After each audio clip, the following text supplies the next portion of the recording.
Hello, hello, and welcome to your monthly Feng Shui forecast. These forecasts are all about using time and environmental chi to your advantage. Environmental chi, as in your Feng Shui, to get you where you want to go faster. It's like you're already running towards your goals, right? You're already running and moving towards your goals, trying to accomplish things, taking aligned action. And when you use these forecasts, it's like running and taking that aligned action with the wind at your back rather than against it. You get where you want to go faster. Each month, we start off by measuring what we did last month. Oh, I should plug in for anybody new. My name's Jeanette Sizikowski. I'm your go to Feng Shui consultant. Daily, I work with the motivated, the successful, and the inspired to use Feng Shui in their space so that they do accomplish more. They achieve more of their goals. Life just feels more serendipitous, easeful, and they're more in flow state rather than stuck state when they're using Feng Shui and working with me. I share these monthly feng shui forecasts as a little taste. I know that feng shui consultations are not on everybody's budget at the moment. I know that some people like to try before they buy, and you can really use these monthly feng shui forecasts as like check-in points, great refreshers if life isn't feeling great, and also, yeah, just a little taste of what it's like to work with feng shui and see what you can do because a lot can be done when you DIY. So, anyway, use this as free coaching, use this as free accountability. How many people are like, I want an accountability partner, but my friends aren't as motivated as me?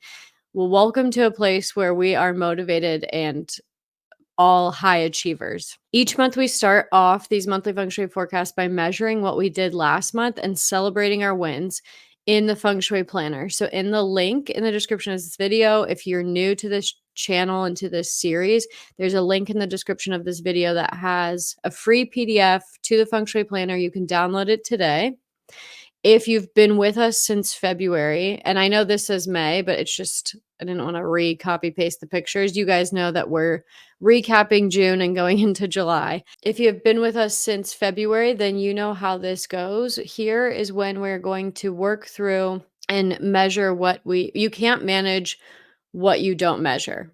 What I often notice with my clients at the 30-day and 60-day check-ins, so whenever you do a consultation with me, well, if you do an energy flow makeover with me, that consultation comes with a 30-day and 60-day check-in. And what I often notice with clients is that we get so clear and we set intentions at the beginning of the session, at the beginning of the consultation, and you get very clear on intentions. What do you want for the year? What do you want out of this process? What do you want from feng shui? What do you want feng shui to help you get? And then by the 30-day or 60-day check-in, they don't even realize that they are experiencing what they've asked for, or they don't realize that are on their way to fully manifesting or have already manifested some of like what they want already. Especially when it comes to like I'm seeking work-life balance or I'm seeking aligned friendships. It's so subtle and these things stack so subtly and nicely that next thing you know, you have these things and it's like anyway, so I love the feng shui planner because it helps us measure these small stacking wins or big stacking wins so we realize how far we've come. So in your planner, you'll see June wins where we're going to write down the 3 things we're celebrating. Obviously, write more if you have them. Did you accomplish your goal? And this page as well is we're going to fill out. I'm going to give you 3 minutes here. Pause it if you need longer. I really hope you do take longer. We are so bad about taking time for ourselves and our dreams and our goals these days that I really hope you set aside time to do this. You deserve this time and take longer than 3 minutes if you need to. And I will see you soon.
Welcome back.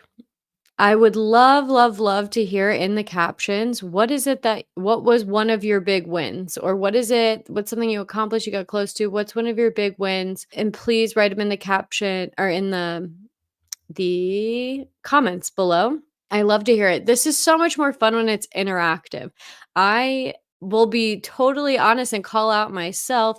I have not seen a lot of comments, and there was a lot of comments at the beginning of the year when people are really excited and going after their goals. And then some people have dropped off. I want to hear how those goals towards losing weight are going. It's okay. We're all here to cheer each other on. We're all here to encourage each other. We are not here to judge if it didn't happen. I specifically leave a section at the bottom here that says tip. It's important to know why. If you didn't accomplish your goal, it's important to know why. Because maybe something came up that you didn't know was going to come up on your way to your goal. Maybe your goal is to make $5,000 that month and you didn't realize that your marketing was completely crap and you had to redo it. So, of course, you're not going to make $5,000 that month in the traditional sense because there's a foundation you have to build. So, it's absolutely okay if you don't hit your goal, but it's important to know why so that you can also call yourself out in case you notice this pattern. And at the end of the year, you're like, well, we won't even get to the end of the year. 6 months in, you're like, oh, I'm the problem. Right? But please comment in the comments what your goal was and any fun win that you had.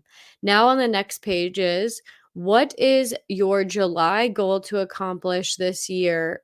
What is your July goal to accomplish that will get you closer to your 2024 year-end goal? Hint, you wrote it at the beginning of this planner.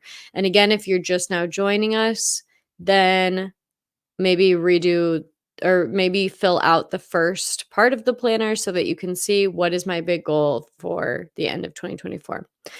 How are you stacking these small wins to get to your larger year goal? What do you need to accomplish in July so that you can get to your year-end goal at the end of 2024?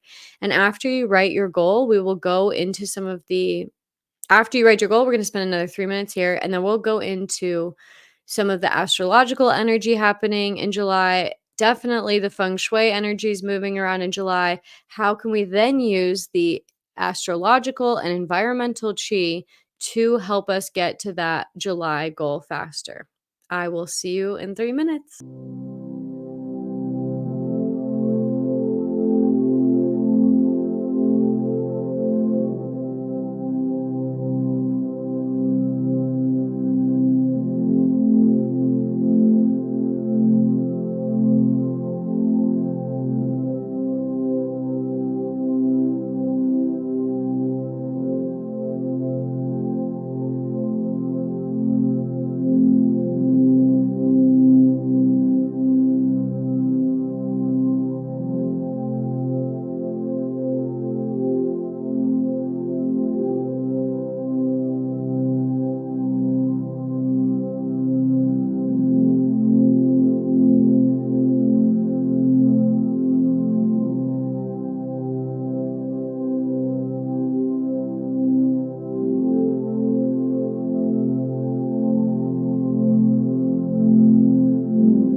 Welcome back. So, since you already told me your win from June, the win you had, also comment below what is your July goal? What is it that we're all going to cheer you on to do? Really quickly, I am heavy Feng Shui.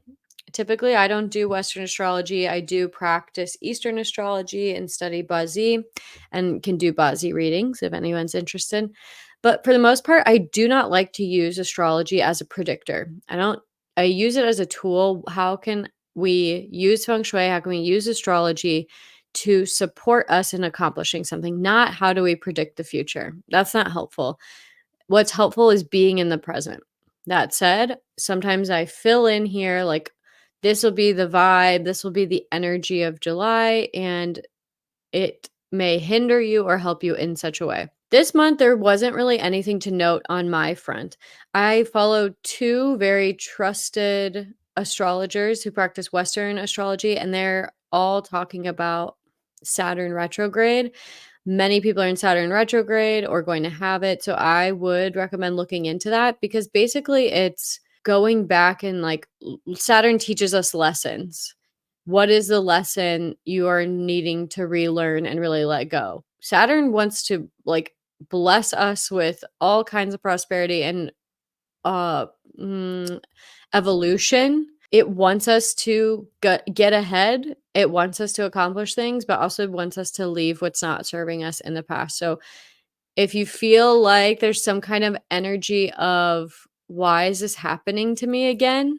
Look up if you're in a Saturn retrograde, if you're being affected by it. And there's plenty of different resources to help you see the lesson you're supposed to be learning. And it's great because when you know what you're supposed to release, you release it and you move on.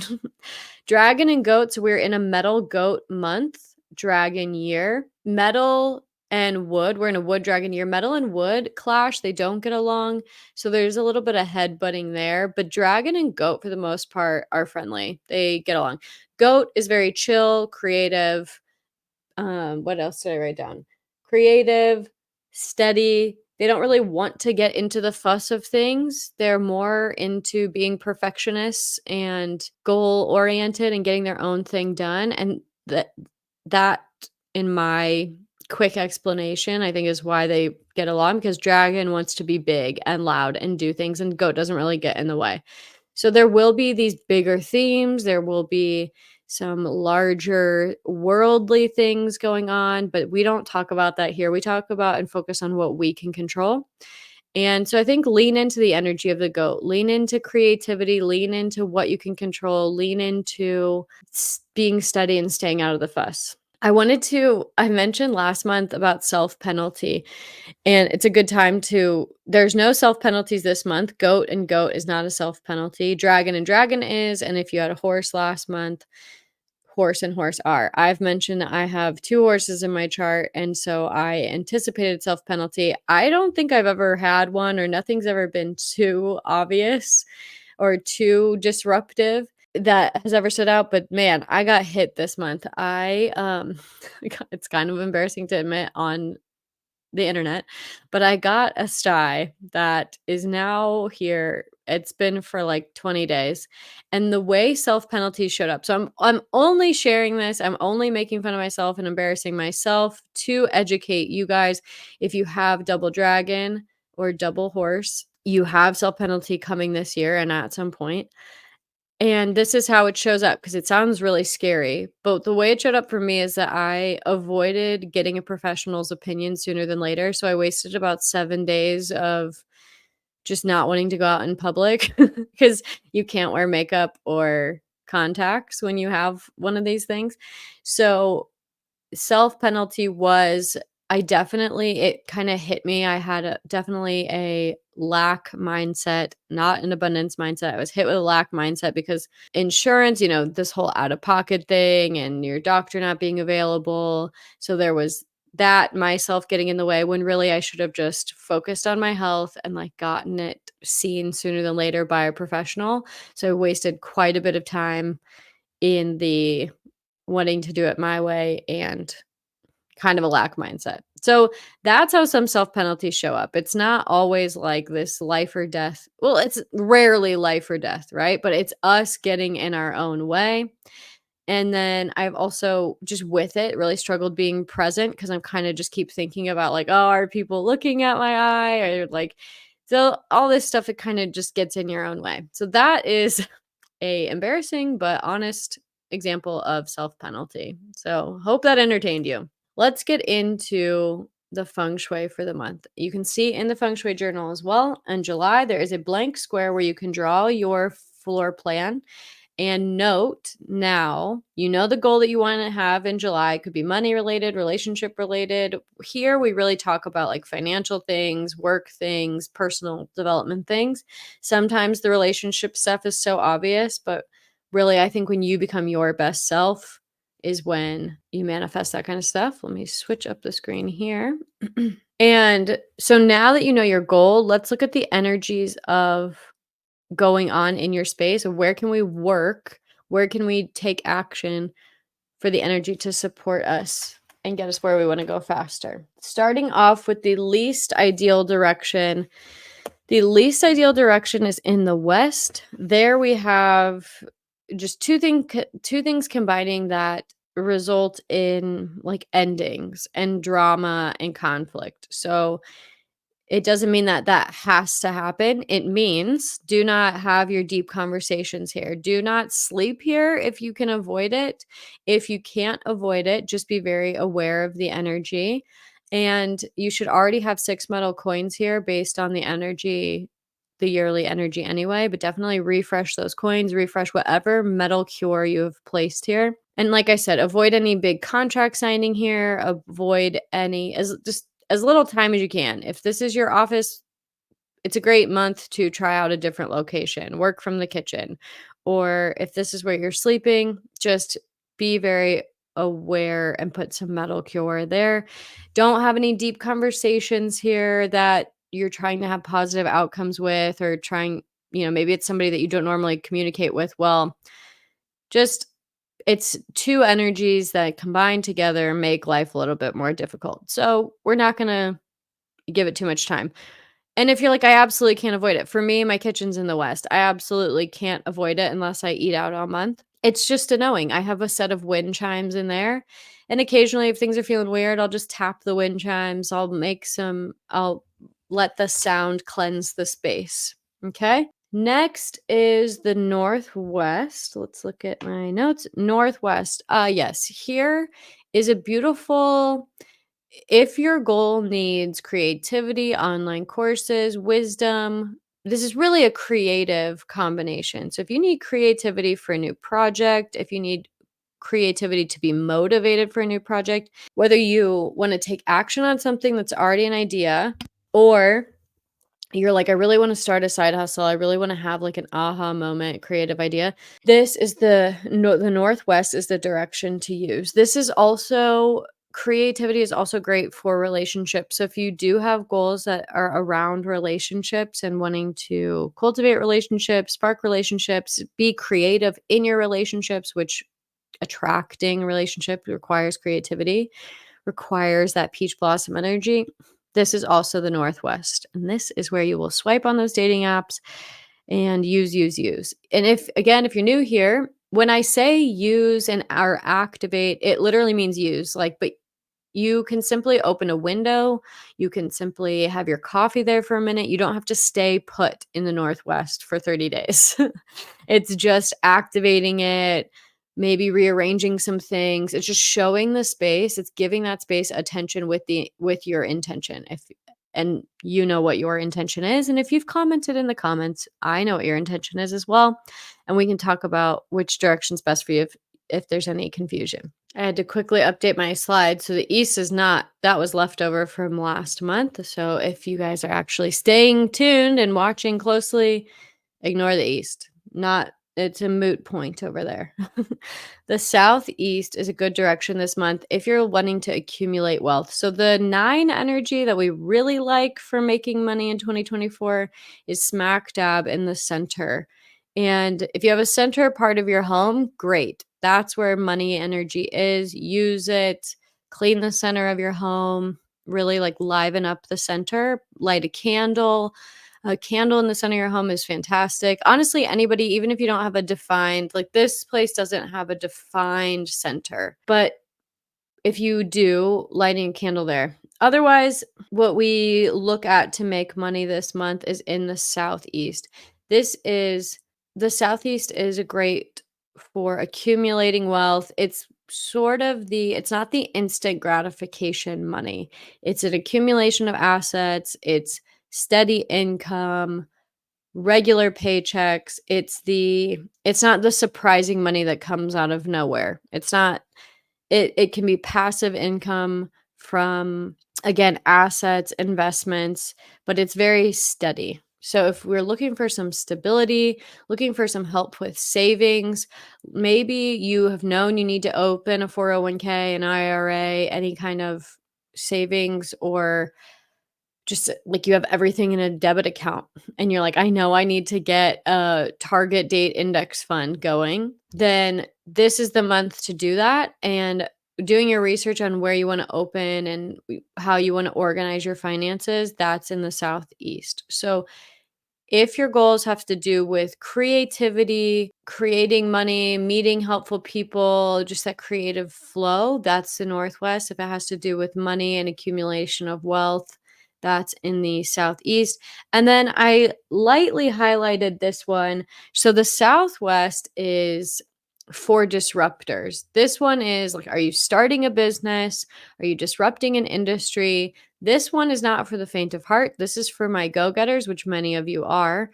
But if you are looking to climb the corporate ladder and be a little disruptive along the way, maybe step on some toes, but you want to be seen, you're ready to go, and you're not being patient anymore. You're like, this is my time. I want that raise. I want to be seen. I want to move up. The Southwest, if your goals have to do with that, the Southwest is the direction for you to use. And like I said, if you have any questions about, hey, this is my goal, what should I use? What should I do? Comment in the comments. I answer all of the comments. Lastly, we then have an action step because some people just want that kick in the butt and they can't think of how to get going or how to get started. And so I always intentionally create an action step for you. Last month, it was make your June goal happen no matter what. Did you guys notice that there's a lot of noise? There's a lot of stuff going on. There's a lot of world stuff, and some of it is actually worth our attention. Most of it is not.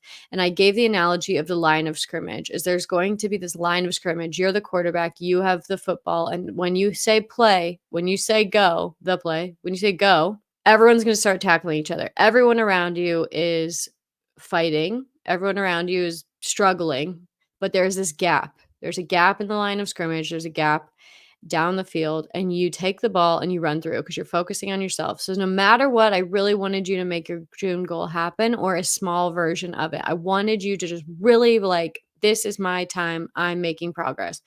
How did that go? Let me know. And then this month, the July action item is to seriously reflect on what cannot be taken with you into the rest of your year. So even if you aren't, this is based on Saturn just doing its thing.